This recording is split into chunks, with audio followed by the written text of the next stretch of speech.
स्वागत है। आइए हम बात करते हैं बलूचिस्तान की जनता की क्या है स्थिति, सुनते हैं हम उन्हीं की जुबानी। हमारे साथ कार्यक्रम में आई है बलूचिस्तान की निर्वाचित प्रधानमंत्री डॉक्टर नायला कादिर बलूच।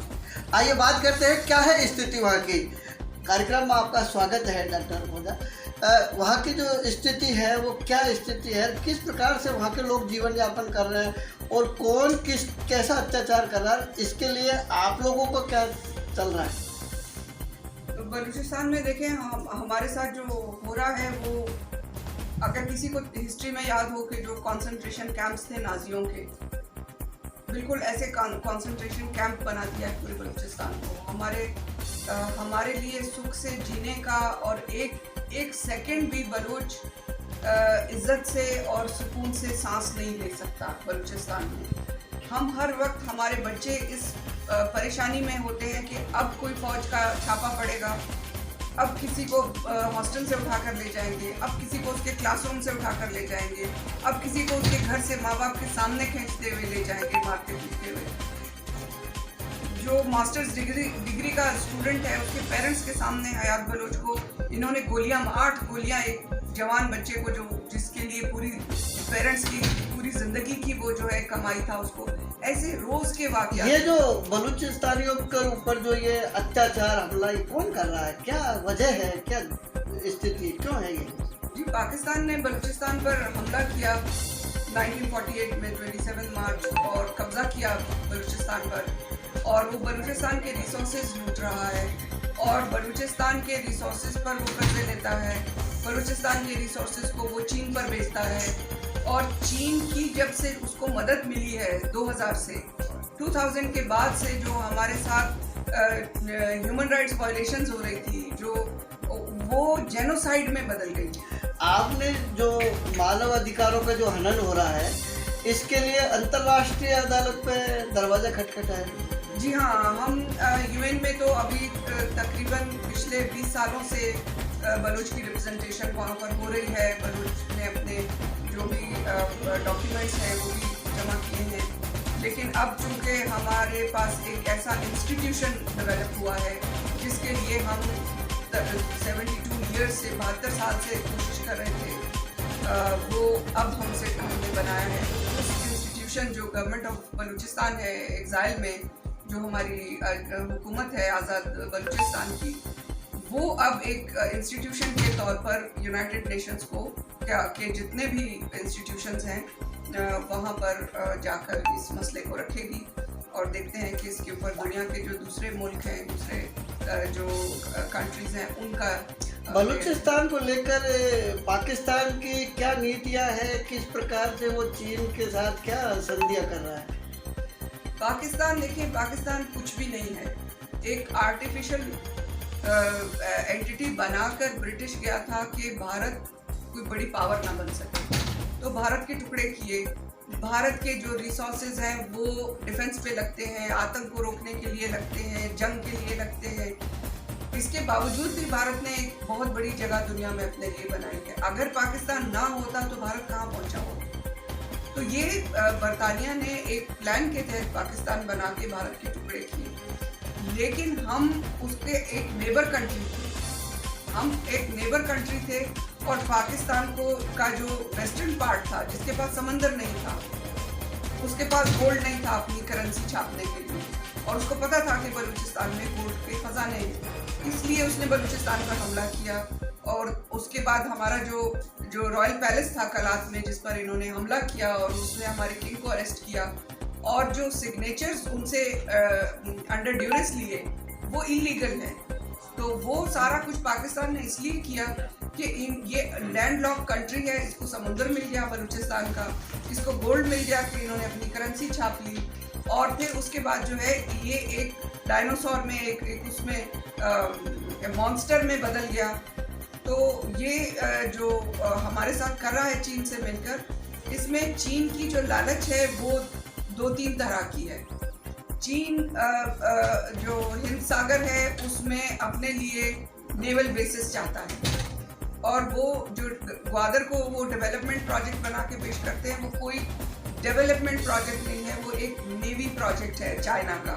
और दूसरा जो चीन चाहता है वो हमारे गोल्ड माइंस को कब्जा करना चाहता है। एक गोल्ड माइन तो उसने खाली कर ली है, 16 kg गोल्ड डेली वो बलूचिस्तान के गोल्ड माइन से 30 साल से निकाल रहा है, और वो दूसरी गोल्ड माइंस पर भी अपनी गंदी नज़र रख के बैठा है। तीसरा, वो बलूचिस्तान में उसने न्यूक्लियराइजेशन की है। जो बलूचिस्तान में एटमी धमाका पाकिस्तान ने किया 1998 में, वो पाकिस्तान का एटमी धमाका नहीं था, वो चीन का एटमी धमाका था।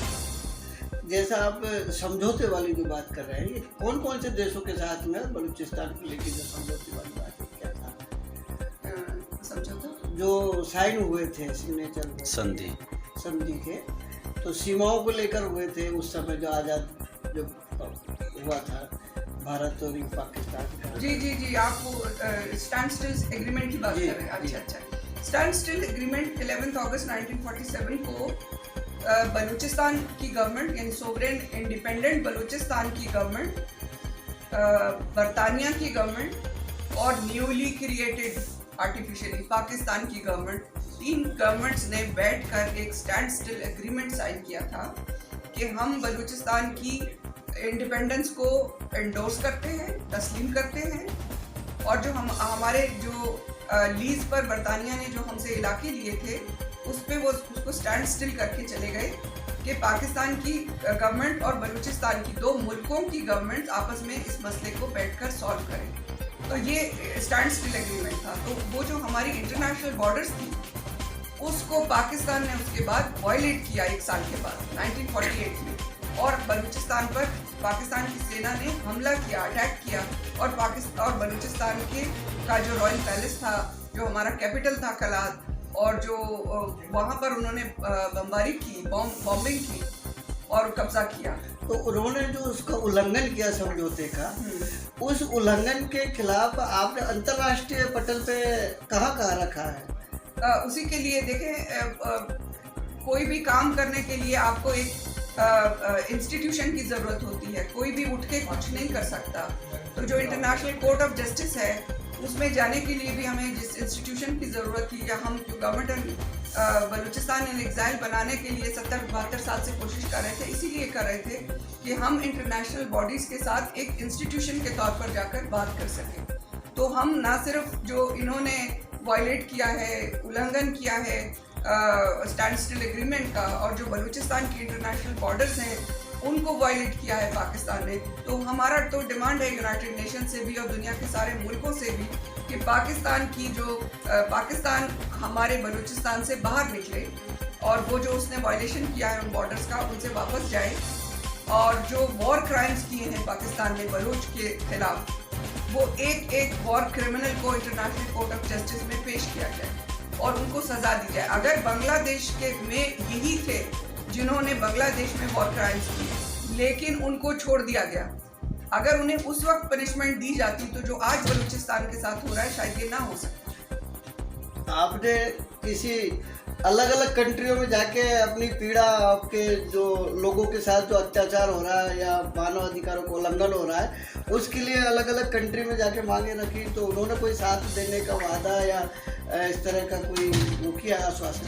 जी, हमें बहुत पॉजिटिव रिस्पांस मिल रहा है, और दुनिया के बहुत सारे मुल्कों में, स्पेशली वेस्ट के जो कंट्रीज़ हैं वहाँ पर हमारा काम काफ़ी अच्छा जा रहा है, और जो लॉबी हो रही है गवर्नमेंट्स के साथ, वो लॉबी का काम बहुत अच्छा जा रहा है, और देखते हैं उसका एक कॉन्क्रीट रिस्पांस जब आता है और एक पॉइंट आएगा तो उसको हम। अभी जो आप भारत में भ्रमण कर रहे हैं और भारत में मीडिया उससे भी बातचीत कर रहे हैं, अपने सामाजिक लोगों से, सरकार से, किस उम्मीद को लेकर यहाँ ये अभियान है आपका? एक तो पहला तो ये कि जो भारत के लोग हैं, जो भारतवासी हैं, वो बलूचिस्तान की पीड़ा को, बलूचिस्तान के दर्द को समझें और हमारे साथ जुड़ें, क्योंकि ये जो पूरा खित्ता है, ये पूरा जो खित्ता है जिसको आप साउथ एशिया कह सकते हैं, इस खित्ते को आतंक से बचाने के लिए हम सबको जुड़ना पड़ेगा, क्योंकि हम एक ही दुश्मन के आतंक का शिकार हैं। तो हमें उसको ख़त्म करने के लिए हाथ जोड़ने पड़ेंगे, इकट्ठा होना पड़ेगा। तो उसके लिए हम भारत आए हैं और ऐसे ही जो जो कॉमन इंटरेस्ट है हमारा दुनिया में बहुत से मुल्कों के साथ हमारा बलूच का कॉमन इंटरेस्ट जुड़ता है, वहाँ भी हम जा रहे हैं। हमारे डेलीगेशंस हैं जो काम कर रहे हैं। और ये कि भारत आकर जो खुशी मिलती है, जो प्यार मिलता है, जो आप लोगों का साथ मिलता है, जो सम्मान आप लोग देते हो, वो बहुत शक्ति देता है, वो बहुत ताकत देता है। और इस चीज़ को हम आज भी समझते हैं और उसकी हम कदर करते हैं। और आने वाला जो बलूच है वो भी इसकी जो बलूचिस्तानियों पर जो अपराध जो हो रहे हैं, तो ऐसे कितनी संख्या में होंगे जिनको साथ में ये घटना घटी है? कोई आंकड़ा आपके पास है इसका?